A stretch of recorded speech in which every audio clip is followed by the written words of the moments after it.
हिंदू धर्म में विशेष रूप से पवित्र नदियों में स्नान या डुबकी लगाना हिंदुओं के लिए एक प्राचीन परंपरा है। इन नदियों, विशेष रूप से गंगा, यमुना और नर्मदा, सरस्वती को बहुत सम्मान दिया जाता है। हिंदुओं के लिए वे केवल जल निकाय नहीं हैं, वे भगवान का अवतार हैं। और इसलिए सदियों से लोग इन पवित्र नदियों और जल में डुबकी लगाने के लिए दूर दूर से आते हैं। मन की शांति से लेकर पापों और बुराइयों को दूर करने तक ये पवित्र डुबकी सारे पापों को धोती हैं। ये सिर्फ नदियां नहीं बल्कि भगवान का अवतार हैं।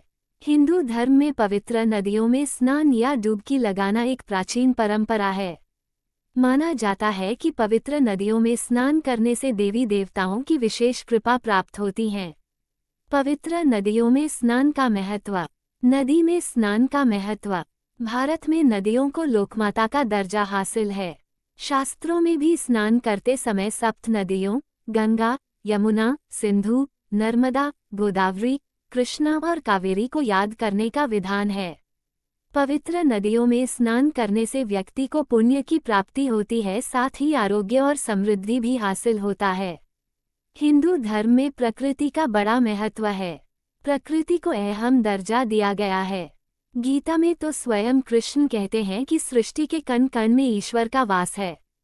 प्रकृति पर ही मानव का जीवन निर्धारित है, इसलिए हमें प्रकृति की रक्षा करनी चाहिए, प्रकृति का ख्याल रखना चाहिए। प्रकृति में समाहिया पहाड़, झील, झरने, समंदर, जंगल सबका अपना महत्व है। इसी तरह प्रकृति में एक और संसाधन विराजमान है और वो है नदी। हिंदुस्तान में नदियों को मां का दर्जा दिया गया है। नदियों के नाम भी स्त्रीलिंग में हैं। सनातन परंपरा में नदियों में स्नान करने की विधा है। कहते हैं कि नदी में स्नान करने से पाप धुल जाते हैं और पुण्य की प्राप्ति होती है। परंतु नदी में स्नान करने को लेकर कुछ नियम, महत्व और लाभ हैं, आइए जानते हैं। नदी में स्नान करने के लाभ। नदी में स्नान करने से तन मन की शुद्धि तो होती ही है, साथ ही भगवान का आशीर्वाद प्राप्त होता है। नदियों को पुण्यदायिनी माना गया है। नदी में स्नान करने से मन शांत होता है और व्यक्ति के दोष दूर हो जाते हैं। अगर आप नदी में स्नान करते हैं तो ग्रहों की दशा में सुधार आता है और नकारात्मकता भी दूर होती है। नदी में स्नान करने के नियम। भोर भोर का नदी स्नान सबसे शुभ माना जाता है, इसलिए कोशिश ये करनी चाहिए कि नदी में ब्रह्म मुहूर्त में स्नान करें।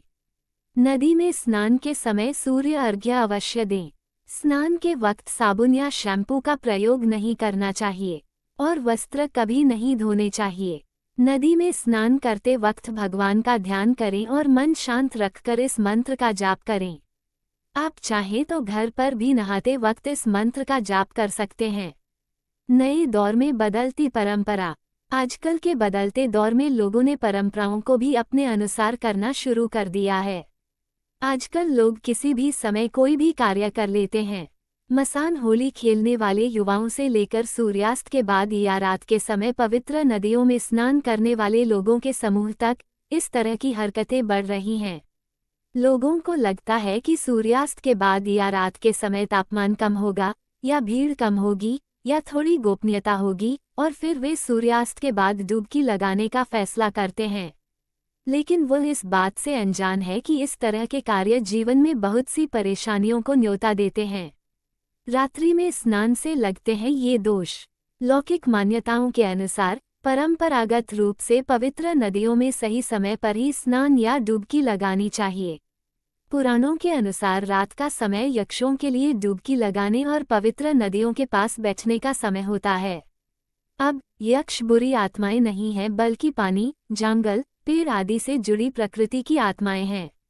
माना जाता है कि ये प्राणी रात के दौरान सक्रिय होते हैं और ऐसे समय में पवित्र नदियों में प्रवेश करना अशुभ माना जाता है। पीढ़ियों और उम्र में बदलाव के साथ अब कुछ खतरनाक नए चलन सामने आ रहे हैं। मसान होली खेलने वाले युवाओं से लेकर सूर्यास्त के बाद या रात के समय पवित्र नदियों में स्नान करने वाले लोगों के समूह तक इस तरह की हरकतें बढ़ रही हैं।